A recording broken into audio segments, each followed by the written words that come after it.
You're still watching Breakfast Extra, and this time it's the extra special. Today, we turn the spotlight on a simmering crisis playing across Nigeria's mineral-rich regions, a deadly intersection of illegal mining, armed violence, and community displacement. A new report from SBM Intelligence reveals that between January 2019 and April 2025, at least 33 violent incidents linked to illegal mining have resulted in over 218 deaths across multiple states, especially Zamfara, Niger State, and parts of North Central region. Just days ago, 19 persons were reportedly killed during a raid on a gold mining site in Zamfara State, a chilling reminder of how mineral wealth continues to fuel insecurity rather than prosperity. Illegal mining has become a magnet for armed groups and opportunists. It is driving displacement, inflaming ethnic tensions, and creating new front lines in Nigeria's long-running security crisis. But amid these headlines are stories that rarely get told. The people caught in the middle, displaced women, desperate youths, and local miners trying to survive. And so today on our extra special, we ask, what's the real cost of illegal mining in Nigeria? Who profits? Who suffers, and can this tide of violence be turned around? To help us unpack this, we're joined by three guests. We're joined by David Nwaigwe. He's the analyst at SBM Intelligence, whose team tracked incidents of violence tied to illegal mining. He's going to join us during the course of this discussion. Also joining us is Iye Ichavua, the co-founder of the Sensor Empowerment Foundation, which supports women and children displaced by conflict. And of course, very soon, we're going to be joined by Manasseh Moses. He is a local artisanal miner, as well as a psychologist, and he joins us live from Zamfara State. But first, Iye, thank you so much for joining us, and we appreciate you for coming on. Thank you for having me. Thank you for being here. Iye, you were here last week, and we were talking about the crisis in the Middle Belt, and it was all-encompassing, from insecurity to, ethnic tensions and, community clashes and armed herdsmen. But this time, I would like to focus on what we're seeing as regarding illegal mining. So what we often hear about, the organization works closely with internally displaced women and families. How is illegal mining contributing to displacement and trauma in affected communities? So we've seen in the last few years just increasing mining activities in certain communities. Of course, it first started with Zamfara. And when Zamfara started a few years ago, we didn't really understand what was going on. For those of us in the humanitarian space who work in that area, until, as first time, one of the biggest challenges is also that a lot of the communities where this violence happens, the incidents are usually underreported. Sometimes for whether political reasons or inefficiency and incompetence on the part of some of our government actors, there are even media blackouts. And we don't really know what is happening. And we just hear trickles. Somebody may just put up a post, send a message, SOS, we're being attacked, and then they run. And so the pattern we see increasingly is that people in mining in areas where there are resources, of course, we don't even know there are these resources. I mean, a lot of people don't even know that all these resources are in our states, right? It's only recently as well, maybe in the last 10, 15 years in Nigeria, that we've started really paying attention to the geological wealth that we have under our ground, right? A lot of it was, they would come in and take it through artisanal mining, as you're seeing over here, whether it's with gold, whether it's with lead, whether it is lithium, whether it is barite, whether it is iron ore. There's also what they call, as they're mining in the sand, they will get the gold, they may pick a gold piece with clay all around it. And there are some people who actually want the clay around it, because even with that clay, they have associated minerals. So there's a lot of stuff that even we, the local actors, and we who are community people, we have no idea what we have in our land. And others have come in, they've done the geological surveys, and bad faith actors coming and they pay terrorists to come in and displace the people and attack them. Sometimes under the guise of, oh, we want to grab the land for grazing, you know, as we've seen in a lot of the Middle Belt. And in some instances also, we've also seen, of course, we understand now that, of course, we've seen what we're calling bandits, a very unfortunate term which came to popularity under the previous General Buhari administration, because they called it bandits, I believe, to downplay the seriousness of this. And so they wouldn't have to give it the force of response that was needed to be given. That's my view. And so we've been calling it banditry, but what we've seen is systematic terrorist attacks on villagers, on civilians. They come in, they massacre entire villages, people, families, and drive them out. And then they take over and start doing this mining, and they're exporting through illegal channels and so on and so forth. So we've seen quite a lot of that, and it's increasing. What's very interesting to note here is that I've seen a number of persons who have come on this program and always said either systemic attacks or terrorism or attacks, that's the word, or better yet, commodified chaos. But just so we can introduce David, we have David Nwaigwe. He's an analyst at SBM Intelligence, whose team tracked incidents of violence tied to illegal mining, and he joins us on. David, thank you so much for coming on. Earlier, we're showing visuals of mining, and I think that was Kaduna State, noted by our producer, and you can see those visuals on our on the screen now. And from what we can hear from our producers, these are footages from Kaduna State. Apparently, there's a much more better arrangement as regarding mining in the state. But one thing is clear, you can see that the persons doing the digging are most likely teenage boys or even preteen boys. But David, let me ask you, let's begin with your recent findings with SBM Intelligence. What patterns emerged from the data on violence across illegal mining? Were there any surprises in those states or in those findings? Yeah. Thank you so much for having me on. So from our findings, we see two consistent patterns of violence associated with mining in Nigeria. The first has to do with people that are basically coming to take over communities, take over villages, and they seek to kind of control by driving out the villagers, right? That's the pattern that we see a lot in the northern part of Nigeria, where essentially those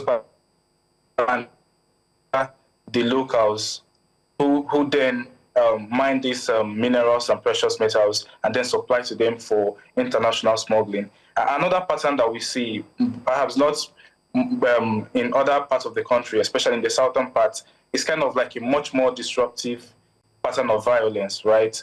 So those guys, they come in, they dislodge or they attack and they kidnap those organized miners, and then they allow the local miners to come in, and when they mine those precious metals, they use... Seem to be having issues. Or they sell off those precious metals to international smugglers. In the north, you have the bandits. In the south, you have criminal elements. So yes, those are the two patterns that we see. And very worrying patterns as well, Dakbo. Yes, I mean, just staying on you, David. You said that you've discovered two patterns when it comes to these attacks. But let's also look at the community to itself. I mean, there are some alleged reports that some of these communities, are sort of paid so that they'll be the miners, illegal miners, are given some sort of right, of passage. There's some sort of benefit, accrued to some community members. Can you establish that in your findings? Yes, of course. There's a level of benefit. Most of these communities are already in the business of artisanal mining, right? So with the coming of the bandits and the criminal elements, they essentially pay these people to do the mining for them, then they take those precious metals seem to be having issues there with David's connectivity. But let me come to you, Iyi, if you don't mind. Zamfara seems to be the top of the list of on the list of hotspots, and it seems to have become the epicenter with a deadly mix of mining and insecurity. With your organization and looking at the patterns that you have seen and the displacement and violence in this region, will Zamfara also be on the top of the list for your organization as well? Not for interventions. In terms of humanitarian, so we would look at mainly just for research purposes to know what is going on. We've focused a lot of our attention more in terms of supporting people displaced in the Middle Belt area, and then also those who have fled down to Lagos State. For example, we've not come across people who fled violence in Zamfara because they tend to kind of go more to perhaps Borno, or may go down to Abuja, for example. But we know, and there's talks. We focus very much on those displaced in these other places. And that's simply because the Nigerian government has shown partiality to concentrating its humanitarian efforts in the Northeast. I mean, our previous president, Buhari, had actually made a call to the international organizations that they needed support in the Northeast and the Northwest, and that's where they concentrated, despite a lot of NGOs calling their attention to the fact that there was also people who were displaced and fleeing from those areas down towards the Middle Belt and down towards the South. They didn't get as much attention, but we have them. I mean, one less explored aspect and angle is in Lagos State, for example, where we also have some people we work with. We have received reports, and we have actually witnessed it on this Sunday. If you're down towards that Lasu Iba Road, on a daily basis, there are trailers coming in with young men, women, children, on the daily, truckloads of them coming into Lagos, being brought into Lagos. I believe some of them are displaced. We've not had the studies, but some of them come with their motorbikes, that's the young men, and some have taken over the medians in some of our cities, especially in Lagos. You see them, they're there begging, the proliferation of those, and this is the fallout.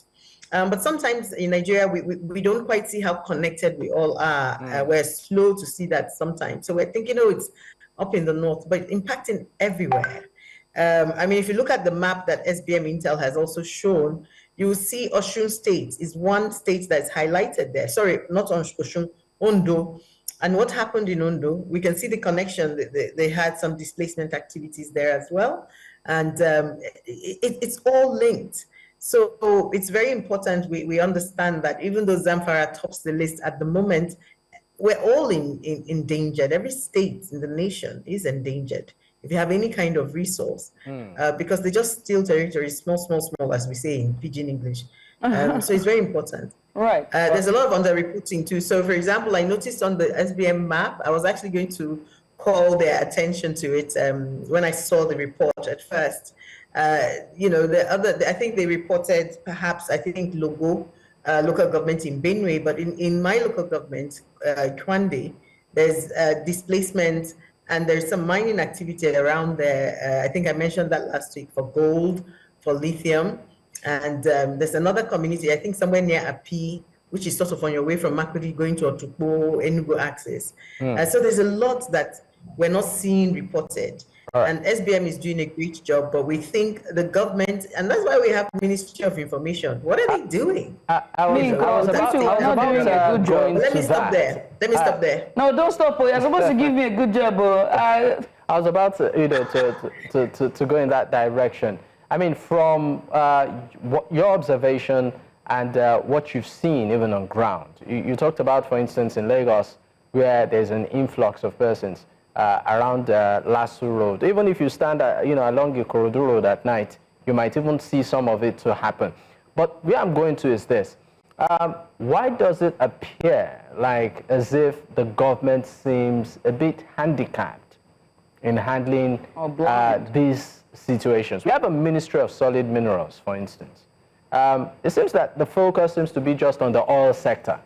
And that's where it seems all the money is being pumped in terms of not just exploration, but security. CNG. Yes. But when it comes to solid minerals like gold and all of that, we hear a lot of illegal work happening, and it looks like the government is just sitting on the sidelines, even though we have ministries and departments in charge of it, and just observing. And just to add just to add a B on that, is also that the agencies, the government agencies who are in charge of displacement, and whether it's NEMA and the rest, they must be able to do their work. I'm sure they're doing their work, and they're understanding that some of these displaced persons but there might be a certain thread running through all of this displaced persons. And how come these agencies are not in sync, or there's a synergy between these two agencies to let either the Ministry of, whether it's security agencies or the Ministry of Mining and Natural Resources, to say something is happening in these regions and we need to act fast? I think those are questions that would probably be best answered by by the people who are leading these agencies, because we don't really see enough of the work that they're doing. I'll talk about NEMA, for example, and then at the SEMA level, they seem to me to be heavily politicized agencies now. I mean, obviously, the people who head them are usually political appointees, who have experts who work with them reporting on the ground. I mean, my experience in the past in working with a lot of these agencies is that those who really do care about the work and have the character, the competence, and the capacity to do the work are very few in those agencies, and they're not given enough space to do the work. A lot of the time, those who are heading those agencies, I'm not saying in all cases, but in my experience, they tend to be political appointees whose primary job, in my view, it is almost treason to the people of Nigeria, is that they are more interested in protecting their political interests, the interest of their political principles. They want principles, I mean. They want to not be seen to be casting the president in a bad light, or their political party, the party of the day. So, for example, when PDP was in quote-unquote power, when we started intervening and talking about the humanitarian crisis we were going to face back in 2014, when these terrorist attacks in the Middle Belt were escalating, I would have aides and agencies of the then governor in Benue, for example, Governor Suswam, telling me that we're trying to make the PDP and President Jonathan and Governor Suswam look bad by saying they were displaced people in Nigeria. In fact, some would even go as far as saying there's no such thing, and they would live in absolute denial. And we saw that happen with the Chibok girls, where terrorism just escalated, and that led the way for more kidnappings, and just saying basically the lack of response and the politicization by the president's men and by his aides, and by at that time told the rest of the world and people in the Sahel, terrorists, that you can come to Nigeria, and those of you who are here in Nigeria, you can kidnap anybody you like. We'll spend all our time arguing about who is what. You can displace whatever. We will spend our time, first and foremost, living in denial and telling people this. And unfortunately, this terrible character has continued across our agencies, we've seen it more and more, and it's increased, such that instead of facing the job at hand, whether it's on security, whether it is on the humanitarian crisis we face, even if it's, which has been exacerbated further by the food security crisis we face, which are all interlinked, instead of us dealing with that, instead we're busy being told when we shout, they'll tell us we're demarketing the country, or we're trying to make the president look bad, or we don't like the party in power, and so on and so forth. And we see this even at state level. I mean, we even have some of our colleagues who are working in the civil society space. Some of them are also government appointees, and they now begin to try and, not report things, and you have media blackouts. So you can tell that we actually have bad faith actors in government. I'm going to say this boldly because people have died and people continue to die. Those numbers that SBM has published, and they've published also in another report where they talk about those who have mass killings and people who have died as a result of violence, they are human beings like you and I. They have families. like our president does. They have dreams, they have ambitions, they have talents that we've lost to these killings. So our government actors, agencies, appointees just need to sit up. As for the Minister of Solid Minerals, I do believe they've been doing quite a lot of work. We started under President Obasanjo. If we remember, that was when they started this whole Ministry of Solid Minerals and whatever. Yes. And they've done some good work in just even mapping out where the minerals are across the country and so on. But I'm not seeing enough just connecting the dots with this is what is happening. They've tried a bit. So, for example, with Benue, they're trying to curb some of the illegal mining going on, but we're not seeing the connection with making sure those places are secure, making sure that the people who are there, their rights are met, and that the environment is not degraded. So, in one of the communities we went to in Benue, we saw in the IDP camps, there are some that we met in particular, for example, one displaced person who had begun to show some signs of, I think, we showed it to a medical personnel, and they said it was something called, I think, dyskinesia or something, where it's about lead poisoning and the person's central nervous system begins to be affected. So that also has health implications and public health implications for people who are in these areas. Artisanal mining, I mean, look at the children we're seeing mining. So there's just so much going on that we're really nonplussed that the government is just carrying on as if nothing is happening in the country.